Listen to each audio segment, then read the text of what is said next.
오늘 하나님의 말씀은 요한복음 1장에서 12절까지입니다. 다 각각 집으로 돌아가고 예수는 감람산으로 가시니라. 아침에 다시 성전으로 들어오시니 백성이 다 나아온지라. 앉으사 그들을 가르치시더니 서기관들과 바리새인들이 음행 중에 잡힌 여자를 끌고 와서 가운데 세우고 예수께 말하되 선생이여 이 여자가 가늠하다가 현장에서 잡혔나이다. 모세는 율법에 이러한 여자를 돌로 치라 명하였거니와 선생은 어떻게 말하겠나이까. 그들이 이렇게 말하면 고발할 조건을 얻고자 하여 예수를 시험하리라. 예수께서 몸을 굽히사 손가락으로 따르시니 그들은 무기를 맞이 아니하는지라. 이에 일어나 이르시되 너희 중에 죄 없는 자가 먼저 돌로 치라 하시고 다시 몸을 굽혀 손가락으로 따르시니 그들이 이 말씀을 듣고 양심의 가치를 느껴 어른으로 시작하여 젊은이까지 하나씩 나가고 오직 예수와 그 가운데 섰는 여자만 남았더라. 예수께서 일어나사 여자 외에 아무도 없는 것을 보시고 이르시되 여자여 너를 고발하던 그들이 어디 있느냐. 너를 정죄한 자가 없느냐. 대답하되 주여 없나이다. 예수께서 이르시되 나도 너를 정죄하지 아니하노니 가서 다시는 죄를 범하지 말라 하시니라. 예수께서 또 말씀하여 이르시되 나는 세상의 빛이니 나를 따르는 자는 어둠에 다니지 아니하고 생명의 빛을 얻으리라. 아멘. 생명의 빛이라는 말씀 제목을 가지고 함께 말씀을 나누겠습니다. 여러분, 이스라엘 백성들의 정체성이자 근원, 뿌리를 보여주는 사건이 출애굽 사건입니다. 그래서 이스라엘 백성들은 각종 절기를 지키면서 출애굽의 그 구원의 역사를 항상 기억하고 기념을 합니다. 비록 후대들은 출애굽 사건을 경험하지 못했지만 절기를 지키면서 하나님께서 자신의 조상들에게 베푸신 그 구원의 역사를 기억함으로 인해서 그 선조들이 경험했던 구원의 경험을 그 사건으로 자신들도 들어가는 거예요. 그래서 자신들도 하나님의 백성이라는 정체성을 확인하는 것입니다. 유대인들에는 3대 절기가 있습니다. 6월절 또는 무교절이라고도 하고 또 77절 또는 맥주절이라고도 하고 또 초막절 또 수장절이라고 부르는 세 절기가 있는데요. 왜 이게 두 개의 한 절기인데 두 개의 이름이 있냐면 이스라엘 농부들은요 1년에 3번 추수를 합니다. 이 농사력이 있고 또 역사적인 사건이 두 개 합쳐져서 두 개가 되는데 이 추수들이 이 3대 절기와 함께 이루고 있어요. 그리고 뭐냐면 겨울 보리를 추수하고 나서 묵은 누룩을 없애는 그 농사절인 무교절이 그 출애굽이라는 역사적인 사실을 기억하면서 지키는 절기인 유교절로 지키는 거예요. 또 여름보리와 밀을 거두는 두 번째 추수는 추수감사의 성격이 있어요. 이것은 또 맥주절인데 시내에서 하나님한테 그 십계명을 받은 그 역사적인 사실을 기억하면서 77절로 지키는 거예요. 또 마지막으로 1년 중에 마지막 추수가 뭐냐면 올리브와 포도를 이제 거두는 마지막 추수를 다 축하하는 수장절날 뭘 기념하냐면 이스라엘 40년 광야 생활을 기억하면서 초막절로 지키는 거예요. 그러다 보니까 이스라엘 절기들은 역사적인 어떤 사건과 추수가 결합하여서 절기마다 두 가지 이름을 가지고 있습니다. 요한복음은 특별히 이 절기를 중심으로 사건들이 진행이 돼요. 그래서 이 절기의 의미를 아는 것이 굉장히 중요합니다. 요한복음 2장부터 4장까지는요 6월절 중심으로 진행이 돼요. 또 5장은 어떤 절기인지 언급하고 있지는 않지만 절기에 일어난 일이라고 말합니다. 또 6장에 가면 다시 또 6월절 중심으로 또 이야기가 진행되다가 7장부터 10장 중반까지는 초막절을 중심으로 또 이야기가 진행돼요. 또 10장 22절 이후에는 수전절이라는 절기로 중심으로 진행되다가 또 11장 55절부터 20장까지는 다시 6월절 중심으로 이야기가 설명돼요. 그러니까 요한복음은 절기를 중심으로 예수님께서 표적을 보여주시고 또 예수님이 누구이신지 질문해 주세요. 그래서 그 표적과 예수님이 누구이신지 질문을 보고 예수님을 믿으면 영생이요 예수님을 믿지 않으면 심판이라는 것을 요한복음은 알려주고 있습니다. 오늘 우리가 읽은 본문은 8장이죠. 근데 7장 2절에 보면 초막절 절기와 연결되어진 이야기예요. 네, 23장에 보면은 하나님께서 밭에서 난 곡식을 다 거두고 난 다음에 일곱째 달 보름날부터 일주일 동안 초막절을 지키라라고 말씀하셨습니다. 이 기간에 이스라엘 백성들은요 광야에서 종려나무 가지들을 가지고 풀잎이나 텐트를 만들어서 자기 집에서 자는 것이 아니라 광야에서 지내는 거예요. 그러면 그 자녀들이 부모들한테 묻겠지요. 엄마, 아빠, 왜 멀쩡한 우리 집을 놔두고 이런 불평한 광야에서 이런 허름한 텐트에서 자는 거예요? 라고 묻는 거예요. 그럼 부모들은 자연스럽게 아이들에게 신앙교육을 가르칠 수 있어요. 첫째는 과거에 하나님께서 우리들을 애굽에서 살던 노예를 살던 우리들을 하나님께서 구원하여 주셨어. 그리고 이 광야에서 우리는 초막을 짓고 살았단다. 광야를 떠도는 그 초막을 짓고 사는 너무 힘든 나그네 삶 속에서도 하나님께서 우리를 돌봐주셔서 하나님의 은혜로 마침내 우리가 지금 이 가나안 땅에서 정착해서 살고 있는 것이란다. 그래서 우리는 우리를 돌봐주신 이 하나님의 은혜를 기억하면서 이 텐트에서 자는 거란다 라고 설명해 줍니다. 또 둘째로는 지금 현재 우리가 이렇게 풍성한 추수를 지금 보고 누리고 있잖아. 이것도 하나님께서 우리에게 은혜를 주시고 우리를 돌봐주신 은혜 때문이란다. 그래서 그 은혜에 감사하면서 이 텐트에 지내는 거란다 라고 자녀들에게 설명해 줍니다. 또 마지막으로 무슨 설명을 주냐? 그리고 이 땅에서의 삶은 얘들아 나그네의 삶이란다. 우리는 다 돌아갈 본향이 있단다. 이 땅이 우리의 고향이 아니라 우리는 진짜 돌아갈 본향이 있는데 그 나라가 바로 하나님 나라란다. 그 나라가 진짜 우리 집이란다. 그래서 우리는 이 텐트 안에 살면서 저 하늘을 바라보면서 우리는 이 땅을 사모하는 자들이 아니라 하나님의 나라를 사모하며 사는 하나님의 백성들이란다 라고 자녀들에게 신앙교육을 가르쳐주는 것입니다. 그러면 여러분 초막절을 이렇게 절기를 지킨다는 것은 우리의 과거와 현재와 미래까지도 다 하나님의 은혜 안에 있다. 우리는 하나님의 손 안에 있다. 우리의 모든 삶은 하나님께 맡기는 삶을 사는 것이란다 라는 믿음의 고백을 드리는 시간인 것이에요. 여러분 유대인들은요 히브리어 7월 1일이 새해예요. 우리하고 새해가 좀 다르죠. 이날은 나팔을 불어서 나팔을 불어서 한 해를 시작하는데 그래서 나팔절이라고 부릅니다. 동시에 그 7월 10일 날은 대속죄일이에요. 대속죄일은요 이스라엘의 모든 백성들의 죄가 완전히 사해지는 날이에요. 그러다 보니까 1년 중에 가장 중요한 날이에요. 그래서 7월 1일 날 새해에 나팔을 불어서 제사장이 나팔을 불면서 온 백성들에게 회개를 촉구합니다. 백성들은 10일 동안 몸에 어떤 장신구나 어떤 단장품들을 다 제거합니다. 그리고 경건하게 대속죄일을 준비해요. 근데 대속죄일 전날, 하루 전날 사람들은 대속죄일을 막기 위해서 지금까지 지은 자신들의 죄를 다 하나님 앞에 고백합니다. 회개하면서 하나님께 자신들의 죄를 용서해달라고 기도합니다. 근데 특별히 어떤 기도를 또 하냐면 자신들이 살면서 했던 어떤 헛된 맹세들도 하나님 내가 했던 헛된 맹세들도 무효화시켜주세요 라고 기도해요. 여러분 우리가 살면서 하는 헛된 맹세들이 뭐가 있을까요? 주로 어떤 때 우리가 헛된 맹세를 하냐면 부부싸움을 하거나 또 인간관계에 어려움을 겪을 때 우리 헛된 맹세를 해요. 예를 들어서 이런 말이에요. 내가 다시는 당신과 대화하는 바람. 다시는 당신하고 대화를 하지 않겠어 라고 맹세하는 거죠. 또 나는 죽어도 저 사람을 다시는 안 볼 거야. 난 절대 안 봐. 이게 헛된 맹세예요. 우리나라 말에도 비슷한 말이 있죠. 내가 또 그런 말을 하면 손에 장을 지진다. 이런 것이 뭐냐면 헛된 맹세죠. 이런 헛된 맹세를 상담하기 위해서는 거짓 맹세 또는 내적 맹세라고 그래요. 말로 안 했지만 속으로 우리가 그렇게 하는 거예요. 내가 저 사람하고 다시는 인연을 맺지 말아야지. 속으로 이렇게 내적 맹세를 하는 거죠.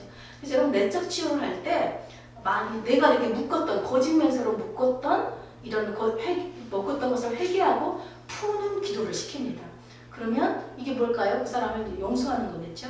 근데 여러분이 대속죄일 전날 사람들은 왜 이 헛된 맹세들이 무효시켜달라고 기도했을까요? 여러분 부부 사이에 정말로 그 헛된 맹세대로 살면 그 부부 사이는 어떤 사이가 될까요? 지옥이겠지요. 인간관계 안에서 내가 했던 맹세대로 살면 인간관계 삶 자체가 지옥이 되는 것입니다. 그런데 여러분 우리가 이런 헛된 맹세를 하는 이유가 무엇일까요? 바로 나는 절대 이 사람을 용서하지 않겠다는 미움 때문에 그렇습니다. 그럼 이 용서하지 않는 마음은 뭐냐면 내 삶을 하나님께 맡기지 않는 거예요. 내가 내 삶의 주인이 되겠다는 뜻이겠죠. 여러분 예수님께서 주기도문을 가르쳐 주신 다음에 놀라운 말씀을 하셨어요. 너희가 사람의 잘못을 용서하면 너희 하늘 아버지께서도 너희를 용서하시려니와 너희가 사람의 잘못을 용서하지 않으면 너희 하늘 아버지께서도 너희 잘못을 용서하지 않는다고 예수님이 말씀하세요. 여러분 우리가 다른 사람을 용서하지 않으면 하나님의 용서를 받을 수 없다는 것입니다. 그러니까 대속죄일 하루를 앞두고 많은 사람들이 자신들이 지은 죄뿐만 아니라 자신에게 잘못한 사람을 용서하지 않으려고 했던 이 헛된 맹세들까지도 하나님 앞에 회개하면서 하나님 그 맹세가 무효화되게 해달라고 기도드렸던 것입니다. 여러분 구약 성경에 보면 대속죄일은 1년 중에 유일하게 대제사장이 자신과 이스라엘 백성들의 모든 죄를 짊어지고 거룩한 하나님의 지성소로 들어갈 수 있는 유일한 날이에요. 그러니까 1년 동안 대제사장을 포함한 모든 백성들의 죄가 막 쌓이고 쌓이는 거예요. 근데 얼마나 많이 쌓였냐 보니까 죄가 쌓이고 쌓여서 밀려오는데 하나님의 거룩한 지성소까지 밀려올 정도로 죄가 쌓이는 것입니다. 그럼 여러분 하나님이 이 백성들을 떠나시거나 아니면 죄를 지은 백성들을 다 죽여야 마땅하죠. 그런데 하나님께서 대속죄일, 1년에 하루 이 대속죄일을 정하셔서 제사장으로 하여금 수송아지와 염소피를 가지고 지성소에 들어오는 걸 허락해 주셨어요.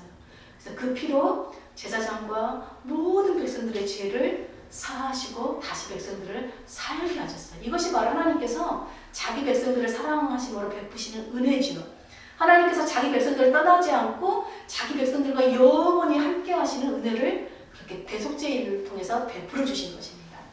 그 새해 첫날 속죄일을 경건하게 준비하고 10일에 대속죄일이 끝나면 이제 14일부터 8일 동안 초막절을 지키는 거예요.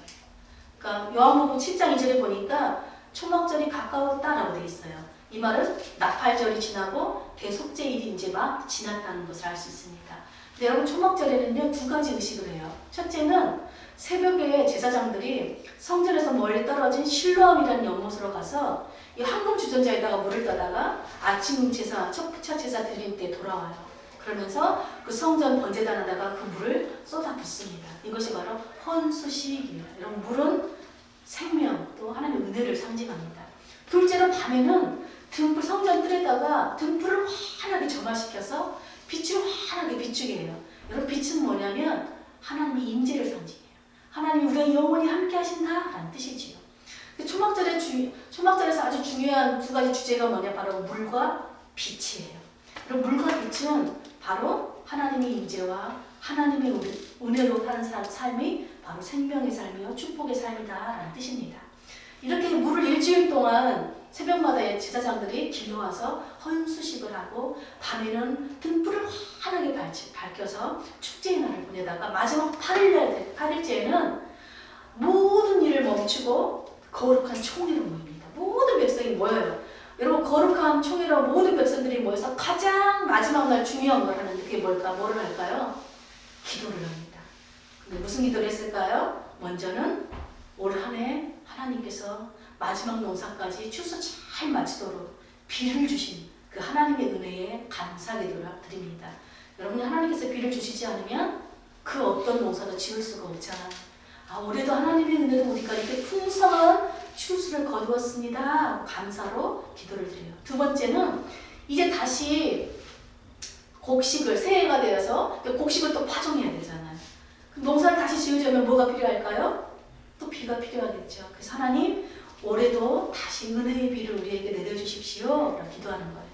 하나님 올 한 해도 풍성한 추수를 저장하였고 또 새해가 돼서 하나님께서 우리 죄를 깨끗하게 씻어주셨으니 대속하여 주셨으니 이제 올해 다시 비도 내려주시고 하나님의 그 얼굴빛을 우리에게 비춰주셔서 우리와 함께 하시고 올 한 해도 주님이 우리와 함께 그 은혜로 축복 풍성한 생명의 복을 누리게 해주십시오. 올 한 해도 우리 삶을 주님께 맡깁니다 라는 기도를 드리는 것이에요.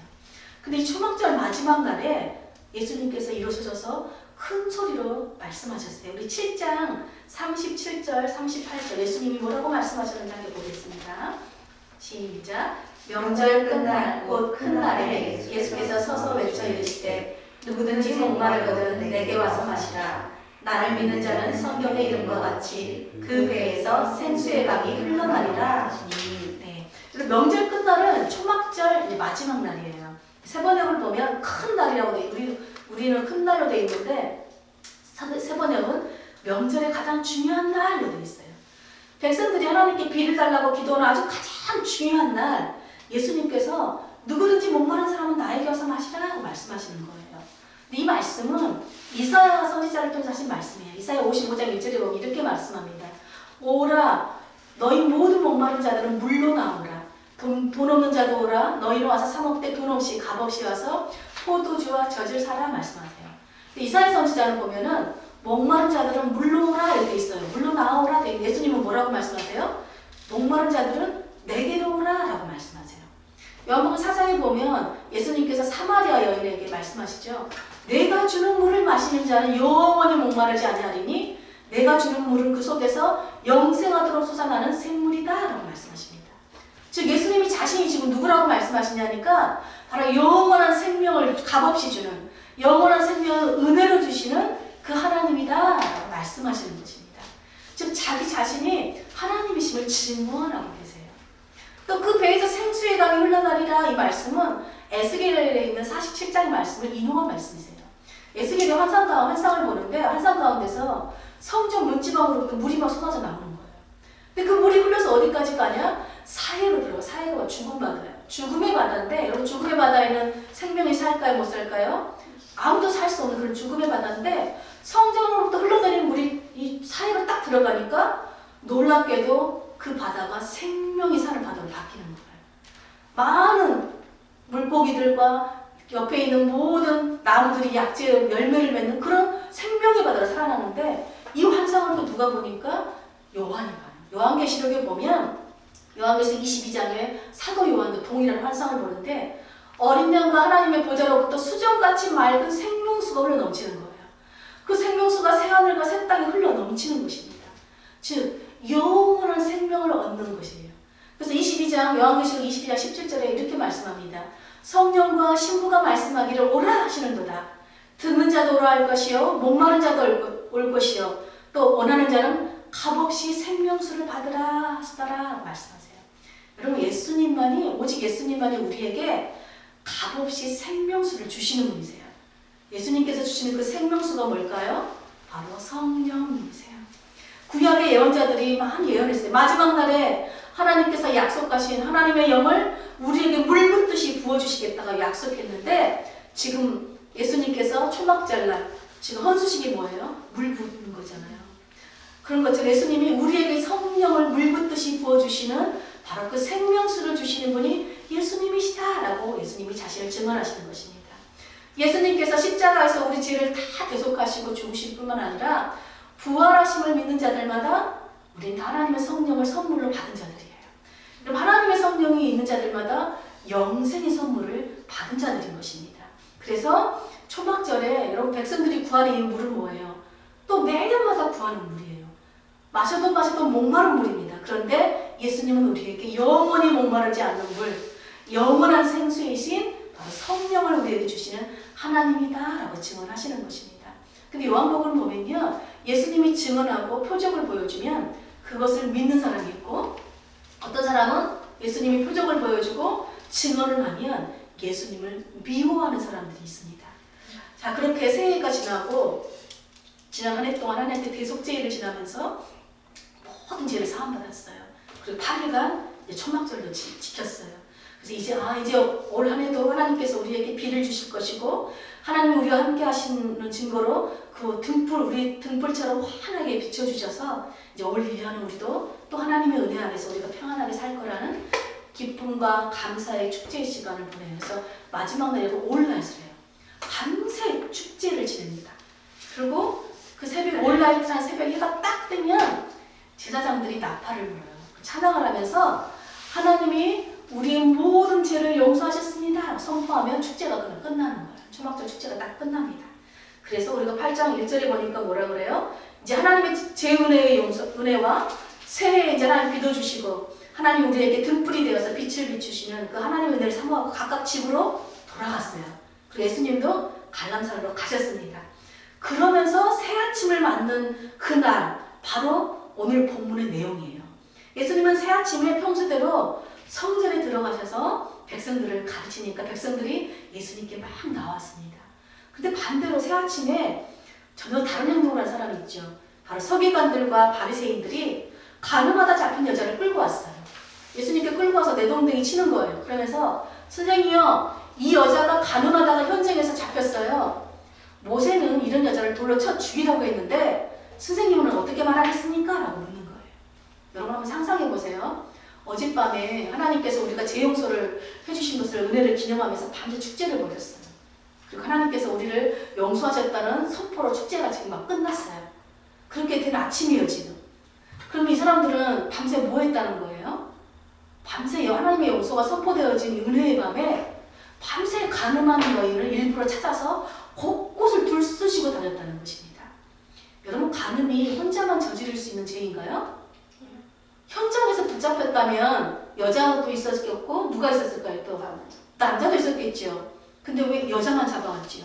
근데 레위기 20장 10절에 보면 율법에 분명히 이렇게 말합니다. 우리 레위기 20장 10절 우리 주보에 같이 있는데 한번 같이 읽어보겠습니다. 시작. 누구든지 남의 아내와 간음하는 자, 곧 그의 이웃의 아내와 간음하는 자는 그 간부와 음부를 반드시 죽일지니라.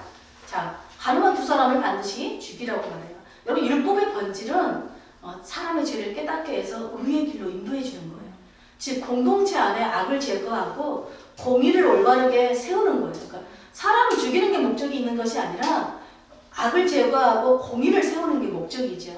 근데 이 사람들이 지금 악을 제거하기 위해서 또 공의를 실현하기 위해서라면 가늠한 사람을 잡아왔다면 혼자만 데려와야 돼요? 둘 다 데려와야 되는 거예요?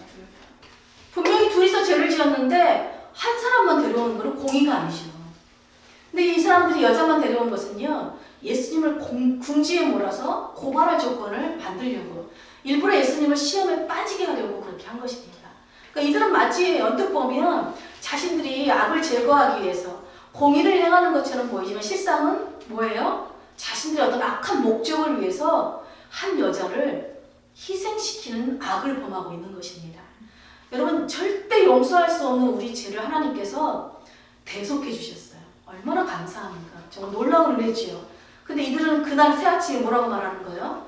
이 여자는 절대 용서하면 안 된다고 주장하고 있는 거예요. 은혜를 모르는, 이 은혜를 잊어버리는 자들의 악한 모습이 바로 이런 모습인 것입니다.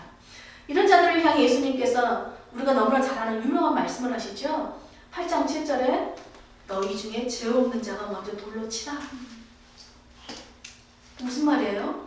너희 어젯밤에 모두 용서받은 죄인들이잖아.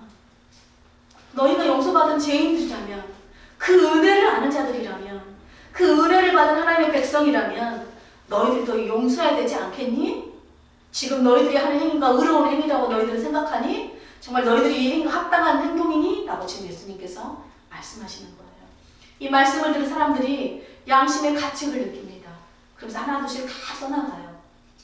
아무도 이 여인을 정죄할 자격이 없는 죄인이라는 것을 스스로 인정하고 떠나간 것입니다. 홀로 남겨진 이 여인에게 예수님조차 이렇게 말씀하신 11절에 보니까 나도 너를 정죄하지 아니하노니 가서 다시는 죄를 범하지 말라. 예수님도 이 여자를 용서해 주십니다. 여러분, 예수님께서 이 여인을 정죄하지 않았다고 해서 이 여자의 죄를 인정하지 않는 것이 아니에요. 오히려 이 여인에게 죄를 용서해 주심으로 은총을 베풀어서 이 여인은 오히려 어둠에서 빛 가운데로 구원해주고 계시는 것입니다. 그래서 예수님은 12절에 예수님이 또 누구신지를 증언하세요. 우리 12절 다 같이 한번 읽어보겠습니다. 시작. 예수께서 또 말씀하여 계시되 나는 세상의 빛이니 나를 따르는 자는 어둠에 다니지 아니하고 생명의 빛을 얻으리라. 초막절의 주제가 두 가지라고 그랬죠. 하나는 물이었고 하나는 빛이었어요. 예수님께서 아까 보니까 초막절 마지막 날에 증언하셨죠. 나를 믿는 자는 그 배에서 생수의 강이 흘러넘치리라. 근데 이제는 새아침날 예수님이 뭐라고 말씀하세요? 나를 따르는 자는 이라고 말씀하세요. 나를 따르는 자는 어둠에 다니지 아니하고 생명의 빛을 얻는다. 7장에서는 나를 믿는 자는 이라고 말씀하시고 8장에서는 나를 따르는 자는 이라고 말씀하시죠. 예수님을 믿는다는 것은 바로 예수님을 따르는 것이다 하는 거예요. 예수님을 따른다는 것은 그분의 말씀에 순종하는 삶이죠. 그분께 모든 것을 의탁하고 맡기고 주님을 신뢰하는 삶을 산다는 것입니다. 주님의 말씀에 순종하고 주님을 의지하고 모든 주님께 맡기는 삶을 사는 것이 바로 빛 가운데 거하는 생명의 삶이에요. 왜냐하면 예수님이 바로 세상의 빛, 생명의 빛이시기 때문입니다. 예수님은 자신이 이 세상의 빛, 생명의 빛이라는 것을 또 표적을 통해서 보여주세요. 그것이 바로 9장에 보면 날 때부터 맹인인 사람을 고쳐주는 사건입니다. 예수님이 그냥 낫게 해주시면 되는데 자신의 침을 뱉어요. 그 침으로 흙을 이기시더니 맹인의 눈에 이렇게 바르시는 거예요. 그러시면서 하시는 말씀이 맹인에게 실로암으로 가서 그 물로 씻으라 하고 말씀하십니다. 여러분 실로암은 좀 거리가 떨어진 곳에 있는 곳이에요. 그러면 맹인이 이렇게 말할 수 있잖아요. 예수님, 저는 눈이 안 보이는 사람입니다. 제가 실로암까지 가려면 너무 멀고 힘들어요. 그런데 이 맹인이 그렇게 말하지 않고 예수님께서 실로암으로 가라고 보내시는 말씀을 듣고 그 말씀을 의지하고 순종해서 갑니다. 그리고 실로암의 물로 눈을 씻자 어두운 눈이 밝아져요. 빛을 얻습니다. 여러분 실로암의 뜻은 무슨 뜻이냐면 보냄을 받았다라는 뜻이에요. 여러분 보냄을 받았다라는 뜻이 무슨 말일까요? 누군가 보내신 분의 말씀을 듣고 순종해서 왔다라는 뜻이겠죠. 여러분 예수님도 하나님의 말씀에 순종해서 이 땅에 오신 하나님의 아들이세요. 예수님도 이 땅에서 자신을 보내신 하나님을 늘 의탁하시고 사셨어요. 하나님께 모든 걸 맡기고 하나님의 말씀에 온전히 순종하셨어요. 예수님이 하나님이 보내신 하나님의 아들이심을 믿는 자들, 그리고 보내심을 받은 예수님의 말씀을 듣고 순종하는 자들은 바로 어둠에서 빛을 보는 구원을 경험한다는 것을 소경을 통해서 표적으로 보여주신 것입니다. 즉 우리를 어둠에서 빛으로 구원하시는 분이 바로 예수님이시다라는 걸 보여주는 것입니다. 여러분 어둠에도 강력한 힘이 있고 빛에도 강력한 힘이 있어요. 여러분 어둠은 어떤 힘이 있을까요? 여러분 어둠은 어둠에 속한 힘이에요. 그러니까 어둠에 속한 힘이 어떤 힘이냐? 사람을 미워하는 힘이에요. 굉장히 강력하죠. 사람을 미워한다는 것은요, 우리가 하나님의 말씀을 불순종하는 힘을 가지게 해요. 그래서 누군가를 미워할 때 우리는 우리의 마음과 눈이 멀어집니다. 제대로 보지 못하고 제대로 듣지 못해요. 우리 요한일서 2장 11절 한번 읽어보겠습니다. 요한일서 2장 11절에 이렇게 말합니다. 같이 읽을게요. 시작.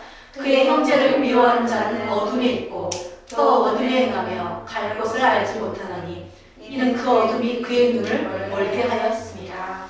여러분 예수님을 미워하는 자들은요, 예수님이 우리 죄를 대속하시는 그 구원의 하나님으로 오셨다는 것을 표적으로 보여줘. 또 말씀으로 증언하는데도요, 이 미움 때문에 눈이 멀어요. 귀가 멀어요. 그래서 예수님을 돌로 쳐서 죽이려고 합니다. 그럼 마침내 어떻게 하지요? 십자가에서 예수님을 죽이고 말죠. 근데 여러분 반대로 빛은 어떤 힘이 있을까요? 여러분 사랑하는 힘이 강력합니다. 빛은. 왜냐하면 사랑은 하나님께 속한 것이기 때문입니다. 사랑은 우리로 하여금 어둠을 버리게 해요. 어둠의 일. 이 어둠의 일이 뭐예요? 미움이에요. 용서하지 않는 마음이에요. 근데 사랑은요, 그 어둠의 일인 미움을 버리고 우리로 하여금 용서하는 삶을 살아요. 이 용서하는 삶이 뭐예요? 하나님의 말씀에 순종하는 힘입니다. 그래서 여러분 사랑은요, 하나님께 속한 자들의 가장 큰 특징이자 능력입니다. 그러니까 사랑은 하나님께 속한 것이기 때문에 하나님께 속한 자들만이 할 수 있는 게 이 사랑인 것입니다. 사랑하는 여러분, 예수님께서 이 땅에 오셔서 자신을 내어주심으로 우리를 사랑하셨고 세상에 생명의 빛을 비춰주셨어요. 그 십자가의 죄 용서의 사랑 때문에 우리가 생명의 빛을 얻게 되었습니다. 여러분 이스라엘 백성들의 아까 제가 정체성, 역사적 사건이 무슨 사건이라고 그랬죠? 출애굽 사건이라고 그랬잖아요. 그들이 구원받은 사건. 여러분 우리가 하나님의 백성된 그리스도인들 정체성의 그 역사적인 사건이 뭘까요? 바로 예수님의 십자가 사건이죠. 우리는 항상 예수님의 우리 정체성은 항상 십자가의 사건을 기억하는 것입니다. 주님은 우리에게도 너희가 이제 구원받았으니 십자가의 그 대속으로 말미암아 너희가 생명의 빛을 얻었으니 너희도 생명의 빛을 비치는 빛의 자녀로 살아야 된다라고 우리에게 말씀하시는 것입니다. 그래서 여러분 용서는요, 생명의 열매를 맺는 생명의 빛이에요. 우리는 다 죽음 가운데 있었는데 예수님이 십자가에서 우리 죄를 용서하셨기 때문에 우리에게 생명을 주셨어요. 그래서 사랑의 다른 이름이 뭐냐? 용서입니다. 내가 미워하지 않기로 결정하는 것입니다.